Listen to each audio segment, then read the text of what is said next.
Instead of open terraces filled with locals, many downtown DC restaurants and cafes instead are boarded up because of protests over the death of George Floyd. Amid the businesses that were looted and damaged during the protests in the U.S. Capitol was the restaurant Equinox that is located just steps away from the White House. They had only been open for a day when they had to close and board up their doors again.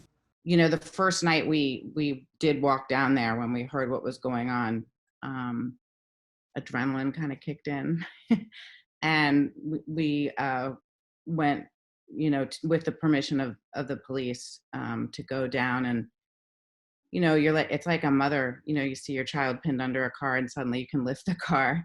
It really just isn't about us and our property. There's such a bigger issue going on right now that talking about this damage done, at least you know, with us, it just seems irrelevant. When the looting happened, the restaurant was empty and no one from the staff got hurt. But no one knows when they will be able to go back to work safely. I can't put my employees at risk that way, so we're not going to open until I'm listening closely to what the mayor says. I'm watching what's going on, and we have to give them room and not compete with them for space. Owners of the chain Dolcezza also suffered some damage. Windows in one of their downtown cafes were broken. The city center, yes. That individual store postponed the reopening of that until we kind of work and sort all this stuff out, and then we get new glass in the windows and all that. So that might be not open until another 2 or 3 weeks. Counting the damages that protests have brought about is another painful chapter for restaurant and cafe owners after they were forced to close for over 2.5 months. Amy Brandwain, owner of restaurants Centrolina and Piccolina, was luckier than most. She had boarded up windows and doors before the unrest began. But she still worries her businesses might not survive this new wave of hardships.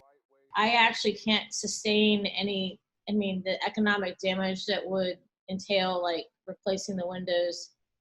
It would really delay opening at some point in the future. It would really be hurtful for me. So the way I feel is that it should be peaceful, but there's been so much pain that it's very hard to control the emotions of the masses. And we need to get organized and making sure the voices are heard in a way that is impactful for change. You know, I'm not sure breaking any more windows is going to be doing it.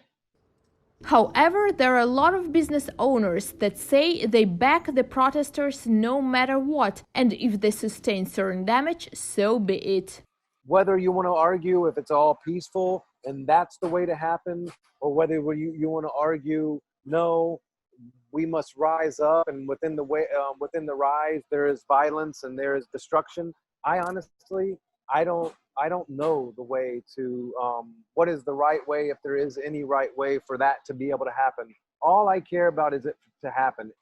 The capital's restaurants are allowed to be open. However, the majority don't risk to open just yet, hoping things normalize soon. Karina Befredjan for VOA News, Washington.